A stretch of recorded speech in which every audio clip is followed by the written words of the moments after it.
everything's going to be based on negativity, but how much is it creating positivity and how much is it creating more negativity? I think that's the real question. And if it creates more positivity and you can say, oh, okay, this isn't as bad, or life is actually pretty good. Look, here's an a-hole making fun of movies. Oh, poor him. You know, I think it can be pretty funny. If there's any humor that sort of spreads hate or anything like that, I'm usually not too much for it, which I know I do ask that guy, I know, but even then the joke is that he's the most horrible person in the world. He's very much supposed to be pitied. He's not supposed to be looked at as a role model. You know, I think people who watch it get that. So that's sort of my thought. I mean, yes, there's an attraction to negativity, but all humor is negativity, but it's how much positivity does it create, if that makes sense. Hi, first I want to ask if it's okay to make Benzaie first promise something and then ask you a question. Because that's why you're making a promise. Yeah. I want Benzaie to make a promise because Benzaie, I love the game cat, you make us perverts feel really good about ourselves. Please promise, never make another dance against Angry Joe, please. Another dance, like, you mean like a naked dance? Yeah, exactly, that one. Have you seen like the gal theme goes with everything, naked dance against Angry Joe, where I just dance naked with the gal theme, like, it's awesome. I cannot promise that, I'm sorry. I can't.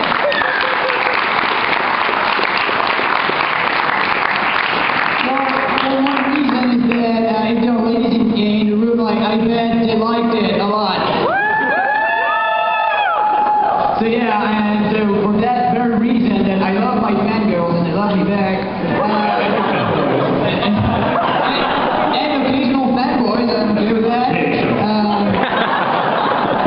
No, I cannot promise that. No, sorry. Zach, after the room review went down, you made a comment about social, and basically sent all the internet trolls like flying monkeys over to the roommovie.com. And I wonder if there were any reactions about that, and also how does it feel to be a master of the internet trolls, to have a command? I mean, I can't say I did that intentionally, like, I mean, I'm sure it happened. I mean, I don't know if that was really the intent. It was more just to let people know what's going on and suck one to, you know, so. But it is weird sometimes. I mean, even then when I come here and I see all these people here, I mean, I just say to myself, I'm just some schmuck with a video camera that talks to it and stuff. And, you know, it's so cool to see it really spread like this. But, no, the whole Waso thing, I mean, is always, it's always surreal.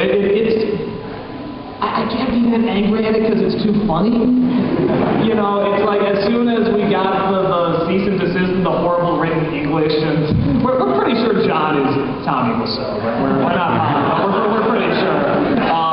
We're giving it the benefit of the doubt when we actually created John. But no, it's for something like that. How can anyone be angry at that? It's too funny.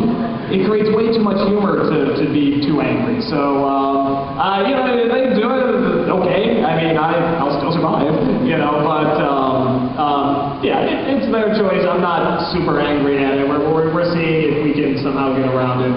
We'll just see what happens. So, yep. Where's next? What about Boomer? Boomer.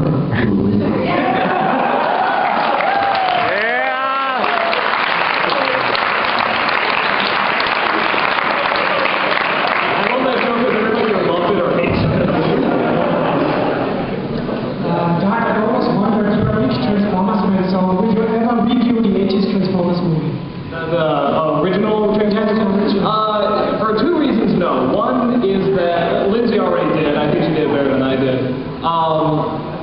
Two, this is the reason I didn't have Optimus Prime in the top one as nostalgic moment, but I should have, is that I, for whatever reason, missed that movie when it came out. You know, we moved over, my dad was in the Navy, so we moved around a lot.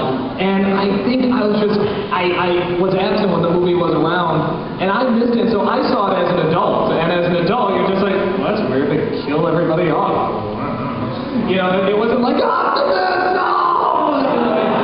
It didn't really affect me, so I knew I would not be the right person to review that because I would not have the commitment that a lot of people have to that movie. That's the same reason reason why sometimes I don't do certain shows or more current/nostalgic movies is because if I don't know it or didn't grow up with it, I know I wouldn't be able to have the commitment to give it to get the fair comedy that could come out of it.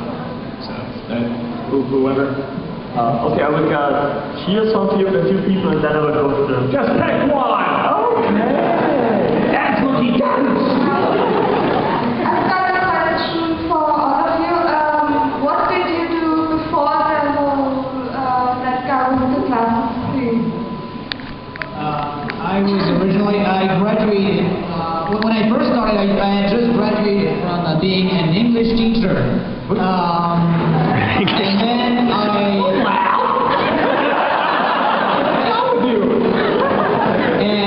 then I have been teaching English for the past year, and now I'm back to France just doing nothing else but either translation or video production work as a freelance.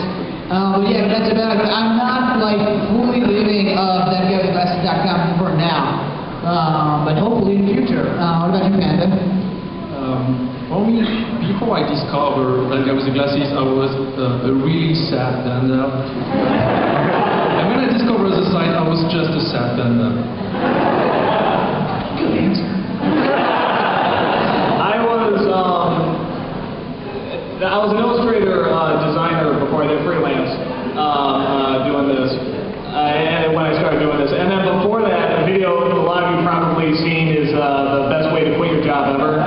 Which if you haven't, if the people aren't laughing, you will after you see it. And that job, honestly, just below, I was just a janitor. It's like the lowest of the low on the scale there. And I actually didn't hate the job that much. It was just this one guy who was constantly trying to get me fired. And so it was pretty much just for him.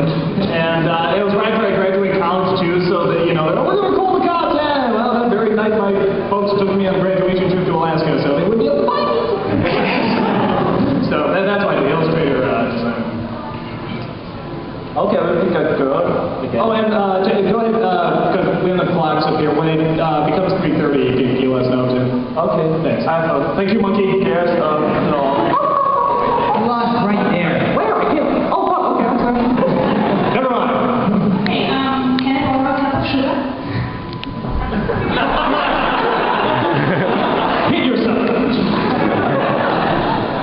No, seriously, I would be really interested in the working progress on one of your reviews. So how long does it take and what kind of work do you have to do to prepare it? It's pretty basic. It takes about a week to do, with maybe 2 days off. So about 5 days. It takes a day to watch the movie and just write down notes real quick, a day to write the script, a day to shoot it, a day just to edit it and get it in order, and then a day to put it all together with the movie.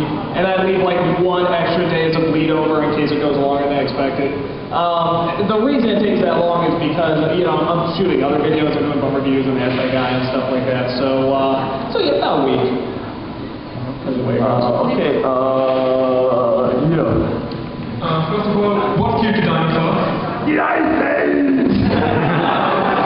And secondly, since you just put out a retrospective of your first games you might don't know, are you finished with the show or will there be new episodes? Which one? Oh, yes, that's Me. Sorry. I still love it.